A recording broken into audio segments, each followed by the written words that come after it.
Because today we are looking at Beijing's 5th generation Highlander in the new era. It is positioned as a medium-sized SUV, but it only has a few hundred units per month in its class. Such a level is indeed equivalent to an unpopular car. But now I'm telling you about the price of this car. You can understand it as the price of a V Plus or the entry-level model of Tiguan L Pro.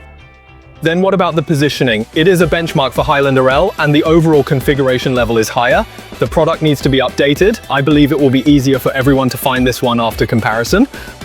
The current guide price ranges from 195 in 800 to 268 out of 800, featuring a comprehensive discount of 35,000. However, this depends on everyone's acceptance over a certain period and the total loan amount, including applicable policies. The discount range can be further negotiated. Currently, the base sales price after discounts exceeds 160,000. Overall, the price-performance ratio is impressive, as this vehicle is notably popular in Beijing and widely driven across China. His whole configuration level is relatively complete from the entry level, and then the 5th generation Highlander has brand new such a formula in the peripheral aspect. Such a shape is also a popular level at the current price. Then this car is divided into two versions. The Explorer follows the whole home, which is equivalent to a mid to high version. The Explorer starts with the second entry level, and then there will be an obvious difference in tires. The version added to this key is standard with 21 inches. However, it will come standard with LED headlights, featuring its own light functionality. Regarding the car's body, only the height increases by 60 mm with no change to the car's length. On the contrary, it is shortened to 228 mm with a total length of 430 mm. When considering overall body size, comparing it to Highlander and Reporter L, there are no notable parameter advantages. However, experiencing it inside the car reveals its impressive space utilization rate, including amplified interior dimensions. The feeling is very good. Let's come to the car to experience the real machine. When you come to the entire car, you can also see that, in fact, the entire legroom is in the second row. This kind of space has a very good sense of comfort. The capacity of more than 3 punches in the front row can extend forward. The floor is close to pure balance, and the headroom is very, very spacious. Of course, as far as the entire second row space is concerned, the Highlander is also good. The entire space performance of the VGL is also good. This car can actually really reflect it, and the space utilization rate is high. It has a version with a third row of seats, and this car is only 5-seater for the entry level. At the entry level, you can choose this 7-seater, and then you can choose to go to a higher end version. Therefore, there are several seats that are divided into the bureau, but my current version is its second. My version doesn't have the third row optional. How can I tell it? Because there is no overhead panoramic sunroof, only the upper number is 2-stage. In addition, the charging interface of the rear single air conditioner outlet, including the cup holder and the rear armrest, is standard all day long. However, I think this car is different from the conventional one-device drive, including the position of the air conditioner outlet. Get up! Is more direct and effective.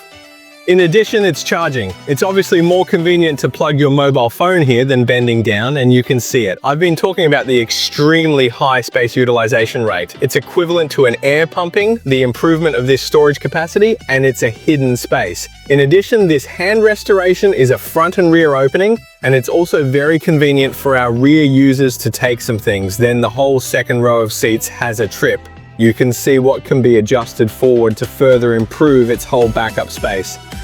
Height, I have experienced it before. Even with 3 rows of seats, I can find a more comfortable sitting position, and I can also sit in the whole third row. This space utilization rate is actually better than that of Lander. Moreover, I think one advantage of this car over Lander is that Highlander, which is more sophisticated, is simple and rough in many aspects of space utilization. I am exposed to the outside, and the space delay is good, but it is not as sophisticated as here.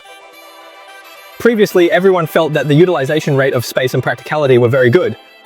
But Highlander, I think, in addition to the poor practicality of the entire space, he needs to be more refined. Let me tell you about a feature. As for the entire center console, you can see that after opening it with one button, there is also a Highlander with this cabinet inside.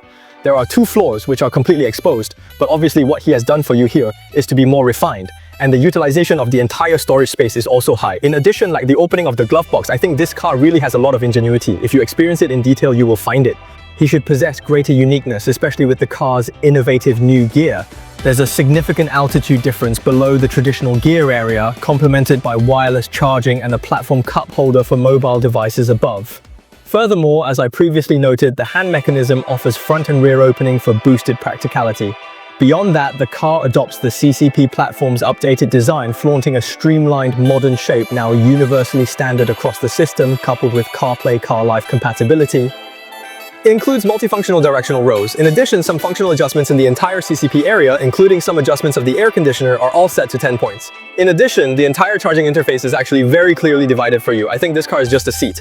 I think it is actually much more refined than Harlan. Even if it is simple and crude compared to L's side, a Dalian screen can be hidden here, and its overall practicality is better. It's just that it's true that the current Santa Fe in Beijing is a relatively unpopular driving area, and this car is the second entry-level version.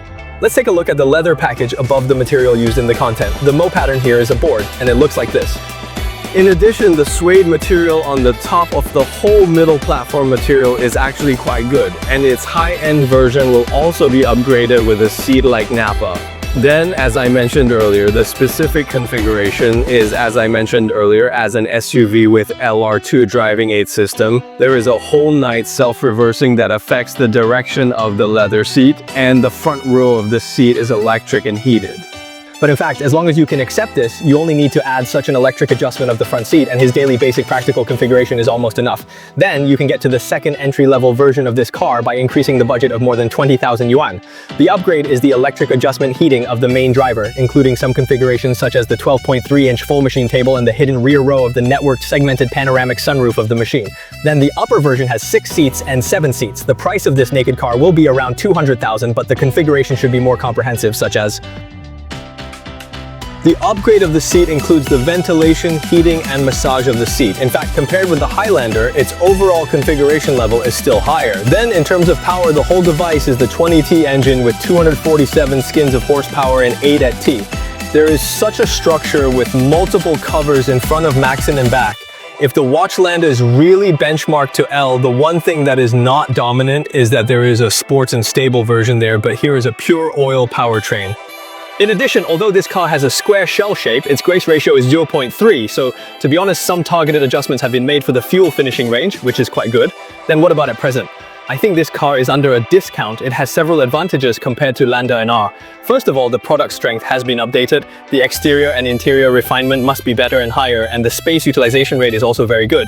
It's in place. The most critical point is that if you get a call at present, it's definitely not his limit to accept a comprehensive discount of 35% on other items. You can continue to talk about it. I think compared with its competing products at the same level, its price-performance ratio is still very high. Finally, I would like to add one thing to you just from the outside of this car, right? It is very desirable, including that it is a 4-wheel drive version on the top, and it is equipped with an AWD 4-wheel drive system, but in fact it is mainly positioned as an SUV for urban traffic. It's just that compared with some SUV drives with the same positioning and the same price range, its overall throughput capacity is slightly better, which requires everyone's attention.